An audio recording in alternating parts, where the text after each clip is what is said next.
ഇപ്പോൾ നമുക്ക് കരിപ്പൂർ വിമാനത്താവളത്തിൽ നിന്ന് ഗൂഗിൾ കെ വേണുഗോപാൽ നമ്മളോടൊപ്പം ചേരുന്നുണ്ട്. ഞാൻ ഒന്ന് ഗൂഗിളിലേക്ക് പോയ ശേഷം ഒന്ന് രണ്ട് വിവരങ്ങൾ കൂടി റഹീസ് നമുക്ക് ഈ ആ, ഗൾഫ് മേഖലയിൽ നിന്നും കിട്ടേണ്ടതായിട്ടുണ്ട്. ഞാൻ അതിലേക്ക് വരാം. ഗൂഗിൾ, ഇപ്പോൾ ഒരു പ്രധാനപ്പെട്ട പ്രശ്നം, ഇന്ന് കോഴിക്കോട്ട് നിന്ന് പുറപ്പെട്ട എയർ ഇന്ത്യ എക്സ്പ്രസിൻ്റെ ഒരു വിമാനം പാതി വഴിയിൽ സർവീസ് നിർത്തി മടങ്ങി എന്നൊരു വിവരം നേരത്തെ വന്നിരുന്നു. IX393 എന്ന എയർ ഇന്ത്യ എക്സ്പ്രസ് വിമാനത്തെക്കുറിച്ചുള്ള വിവരങ്ങൾ വരുന്നുണ്ട്. മാത്രമല്ല ചില സർവീസുകൾ കോഴിക്കോട്ട് നിന്ന് റദ്ദാക്കിയിട്ടുണ്ട് എന്നും അറിയുന്നു.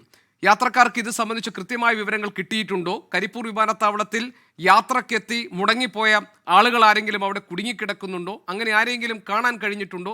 നിലവിലെ സാഹചര്യങ്ങൾ സംബന്ധിച്ച് വിവരങ്ങൾ എന്തൊക്കെ നൽകാനുണ്ട് ഗൂഗിൾ? ഏതൊക്കെ സർവീസുകൾ റദ്ദാക്കി എന്നത് സംബന്ധിച്ച് കൃത്യമായ ഒരു വിവരം കൈവശമുണ്ടോ?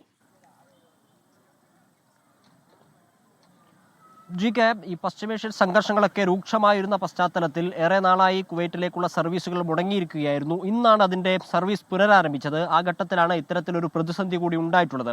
ഇന്നിപ്പോൾ ഒരു സർവീസ് മാത്രമായിരുന്നു കുവൈറ്റിലേക്ക് കാലിക്കറ്റ് ഇന്റർനാഷണൽ എയർപോർട്ടിൽ നിന്ന് ക്രമീകരിച്ചിരുന്നത്. അത് രാവിലെ 7:30 ഇവിടുന്ന് പുറപ്പെട്ട് 11:30 അവിടെ എത്തുന്ന സർവീസായിരുന്നു. അതാണ് പാതി വഴിയിൽ മുടങ്ങിയത്. അതിൽ ഏകദേശം 158 ആളുകളുണ്ടായിരുന്നു. 150 യാത്രക്കാരും 8 ജീവനക്കാരും ഉൾപ്പെടെയുള്ള ആളുകളായിരുന്നു ഉണ്ടായിരുന്നത്. പിന്നീട് അവിടെ വിമാനത്താവളത്തിൽ നേരെ അക്രമം ഉണ്ടായ പശ്ചാത്തലത്തിൽ ആ വിമാനം തിരിച്ച് ഇങ്ങോട്ടേക്ക് ഇറക്കേണ്ട ഒരു സാഹചര്യമായിരുന്നു ഉണ്ടായിരുന്നത്. മറ്റൊരു സർവീസും ഇവിടെ നിന്ന് ഇന്ന് ഷെഡ്യൂൾ ചെയ്തിരുന്നില്ല. കുവൈറ്റിൽ നിന്ന് ഇങ്ങോട്ടേക്ക് വരേണ്ടിയിരുന്ന ഒരു സർവീസ് ഉണ്ടായിരുന്നു. അത് വൈകിട്ട് 7:00 എത്തേണ്ടതാണ്. ഈ അക്രമം ഉണ്ടായ പശ്ചാത്തലത്തിൽ അത് കൂടി ക്യാൻസൽ ചെയ്തിട്ടുണ്ട്. അതായത് അവിടെ നിന്ന് ഇങ്ങോട്ടേക്ക് ആളുകൾക്ക് വരാൻ പറ്റിയിട്ടില്ല. അതോടൊപ്പം തന്നെ ഇവിടെ നിന്ന് കുവൈറ്റിലേക്ക് പുറപ്പെടുകയും അവിടെ എത്തിച്ചേരാതെ തിരികെ വരേണ്ടി വരികയും ചെയ്തിരുന്ന യാത്രക്കാരൊക്കെ ഇവിടെ നിന്ന് മടങ്ങിയിട്ടുണ്ട്. നമ്മളിപ്പോൾ എയർപോർട്ടിൽ തന്നെയാണ് ഉള്ളത്. ഇനിയിപ്പോൾ എയർ ഇന്ത്യ എക്സ്പ്രസിന്റെ ഒരു യാത്ര ഷെഡ്യൂൾ ചെയ്തിട്ടുള്ളത് 5-ാം തീയതിയാണ്, മറ്റന്നാളാണ്. അത് നടക്കുമോ ഇല്ലയോ എന്നുള്ള കാര്യത്തിൽ ഒരു വ്യക്തമായ തീരുമാനം സർവീസ് കമ്പനികൾ പറയുന്നില്ല. നാളെ ഒന്നും തന്നെ ഇല്ല. ഏറെ നാളുകൾക്ക് ശേഷം ഇന്നായിരുന്നു ഇവിടെ നിന്ന് സർവീസ് പോകേണ്ടിയിരുന്നത്. അതാണ് ഈ രീതിയിൽ ഇപ്പോൾ ഒരു പ്രതിസന്ധി സൃഷ്ടിച്ചിട്ടുള്ളത്.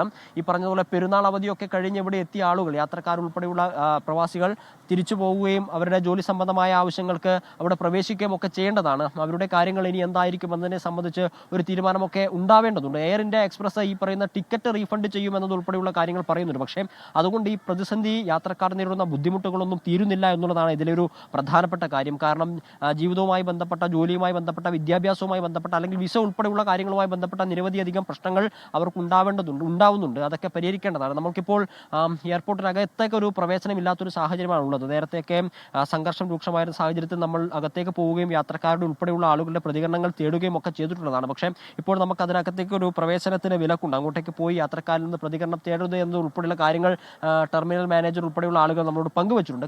കോഴിക്കോട് നിന്ന് മാത്രമല്ല, കൊച്ചിയിൽ നിന്ന്, നെടുമ്പാശ്ശേരിയിൽ നിന്ന് പുറപ്പെടേണ്ട 2 വിമാനങ്ങൾ കൂടി റദ്ദാക്കിയ ഒരു സാഹചര്യമൊക്കെ ഉണ്ടായിരുന്നു. IX439 എയർ ഇന്ത്യ എക്സ്പ്രസിന്റെ തന്നെ വിമാനമാണ്. അതാണ് റദ്ദാക്കിയിട്ടുള്ളത്. അത് ഈ പറഞ്ഞതുപോലെ 11:30 പുറപ്പെടേണ്ടതായിരുന്നു. അതും പോയിട്ടില്ല, ക്യാൻസലാക്കിയിട്ടുണ്ട്. ഇൻഡിഗോയുടെ ഒരു വിമാനം കൂടി, നെടുമ്പാശ്ശേരി വിമാനത്താവളത്തിൽ നിന്നുള്ള ഇൻഡിഗോയുടെ ഒരു വിമാനം കൂടി റദ്ദാക്കിയിട്ടുണ്ട് എന്ന തരത്തിലുള്ള വിവരമാണ് ഇപ്പോൾ പുറത്തു വന്നിട്ടുള്ളത്. ഇതെന്തായാലും വലിയ രീതിയിലുള്ള പ്രതിസന്ധി പ്രവാസികൾക്ക് സൃഷ്ടിക്കുമെന്ന കാര്യത്തിൽ യാതൊരു തരത്തിലുള്ള തർക്കവുമില്ല. കാരണം ഏറെ നാളായിട്ടുണ്ടായ ഇത്തരത്തിലുള്ള പ്രശ്നങ്ങൾ, യുദ്ധം മൂലം ഉണ്ടാകുന്ന അല്ലെങ്കിൽ യുദ്ധഭീതിയിൽ പലതരത്തിലുള്ള പ്രശ്നങ്ങൾ നമ്മുടെ നാട്ടുകാർ, പ്രവാസികൾ ഉൾപ്പെടെയുള്ള ആളുകൾ നേരിട്ടിരുന്നു. അത് തിരികെ വരുന്നു, വ്യോമയാനമൊക്കെ നേരെയാവുന്നു, വിമാനത്താവളങ്ങളിലേക്കൊക്കെ യാത്രകൾ അനുവദിക്കുന്നു എന്ന ഘട്ടം എത്തിയപ്പോഴാണ് ഇപ്പോൾ അവിടെ വീണ്ടും ഒരു അക്രമം ഉണ്ടാവുകയും ഇത്തരത്തിലൊരു പ്രതിസന്ധി ഉണ്ടാക്കുകയും ചെയ്തിട്ടുള്ളത്. ഇനി ഇതിന്റെ തുടർ നടപടികൾ എന്തായിരിക്കും എന്നതിനെ സംബന്ധിച്ച് വരും ദിവസങ്ങളിൽ മാത്രമാണ് അതിൽ ഒരു തീരുമാനം ഉണ്ടാകുന്നത്. പക്ഷേ യാത്രക്കാരെ സംബന്ധിച്ച്, പ്രവാസികളെ സംബന്ധിച്ച്, പ്രത്യേകിച്ച് കോഴിക്കോട്, മലപ്പുറം എന്നൊക്കെ പറഞ്ഞു കഴിഞ്ഞാൽ ഏറെ പ്രവാസികളുള്ള ഒരു ജില്ലയാണ്. ഇവിടെയുള്ള ആളുകളെ സംബന്ധിച്ച് അവരുടെ ജീവിതത്തിന്റെ ഭാഗം കൂടിയാണ് ഈ വ്യോമ ഗതാഗതം എന്ന് പറയുന്നത്.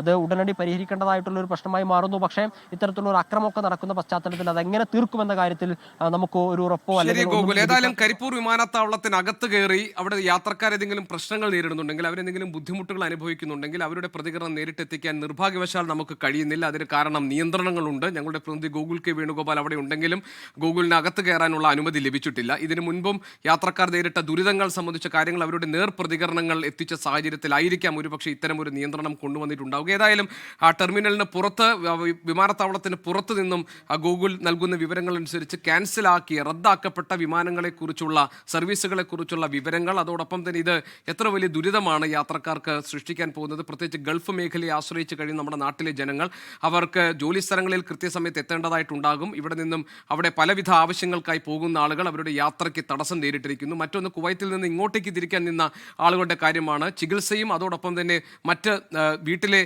പ്രധാനപ്പെട്ട ആവശ്യങ്ങൾക്കും വേണ്ടി നാട്ടിലേക്ക് വരാൻ വേണ്ടി നിന്ന ആളുകൾക്കാണ് ഇന്നത്തെ സംഭവങ്ങളുടെ പശ്ചാത്തലത്തിൽ യാത്ര മുടങ്ങിപ്പോയിരിക്കുന്നത്. ഏതായാലും